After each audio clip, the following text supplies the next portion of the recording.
उधर news agency ANI के मुताबिक चीन सीमा विवाद पर समझौते की आड़ में भूटान को धोखा दे रहा है। एएनआई की रिपोर्ट में दावा किया गया कि चीन बातचीत का बहाना करके भूटान की सीमा में तेजी से घुसपैठ कर रहा है और वो विवादित क्षेत्रों में गांव और बस्तियां बसाकर उन पर कब्जा जमा रहा है। इसके साथ ही चीन भूटान से विवाद वाले हिस्सों में अपने लोगों को बसा रहा है। रिपोर्ट के मुताबिक इसके लिए चीन उन लोगों को पैसे और दूसरी सुविधाओं का लालच भी दे रहा है। चीन भूटान के साथ 400 किलोमीटर से ज्यादा लंबी सीमा साझा करता है और दोनों देशों के बीच सीमा के कई हिस्सों को लेकर सालों से विवाद चला रहा है। इसी सीमा विवाद को सुलझाने के लिए चीन और भूटान ने 2021 में एक समझौते पर दस्तखत किए थे, जिसके बाद दोनों देशों के बीच कई दौर की बातचीत हो चुकी है। और कुछ रोज पहले भी चीन ने भूटान से बातचीत में यह भरोसा दिलाया था कि वो जल्द ही विवाद को सुलझा लेगा, लेकिन अब खबर आ रही है कि वो भूटान की ही जमीन को हड़प रहा है, जो कि भारत के लिए भी खतरे की घंटी है। क्योंकि भूटान की उत्तरी सीमा पर जिन दो इलाकों पर चीन का दावा है, इनमें एक चुंबी घाटी का है। इसी के नजदीक डोकलाम में भारत और चीन के बीच गतिरोध हुआ था और चीन भूटान से इसी इलाके की मांग कर रहा है, जो भारत के सिलीगुड़ी कॉरिडोर के करीब है। सिलीगुड़ी कॉरिडोर को चिकन्स नेक भी कहा जाता है, जो भारत के लिए बेहद अहम है, क्योंकि यही कॉरिडोर पूर्वोत्तर राज्यों तक पहुंचने के लिए मुख्य रास्ता है। ऐसे में चीन अगर इसके करीब आकर बैठ गया तो भारत के लिए वो बड़ा खतरा बन जाएगा।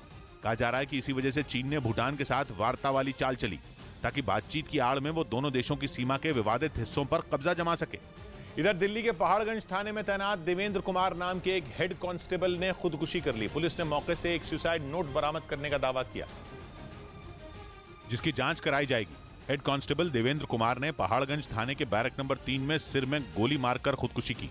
इस बीच गणतंत्र दिवस की परेड में भारत के मेहमान बने मिस्र के राष्ट्रपति भारत की तोपों का दम देखकर हैरान रह गए। पहली बार 21 तोपों की सलामी देने के लिए भारत में बनी तोपों का इस्तेमाल किया गया, जबकि इससे पहले तक भारत में हमेशा ब्रिटिश युग की 25 पाउंडर तोपों का इस्तेमाल होता था। लेकिन भारत के गणतंत्र दिवस पर मेहमान बनकर पहुंचे मिस्र के राष्ट्रपति को भारतीय तोपों से सलामी दी गई। 21 तोपों की सलामी देखकर मिस्र के राष्ट्रपति अब्दुल फतेह अल सीसी हैरान रह गए। पिछले कुछ सालों से भारत में 105 मिलीमीटर वाली फील्ड गन बनाई जा रही हैं। इन्हीं का इस्तेमाल इस बार 21 तोपों की सलामी देने के लिए किया गया। मेक इन इंडिया अभियान के तहत भारत में इन तोपों का उत्पादन किया जा रहा है। विशेष राष्ट्रीय मेहमानों को 21 तोपों की सलामी देना भारत की परंपरा रही है, लेकिन इसके लिए स्वदेशी तोपों का इस्तेमाल पहली बार किया गया। कोरोना की वजह से 2 साल तक भारत के गणतंत्र दिवस के समारोह में कोई विदेशी मेहमान शामिल नहीं हुआ था।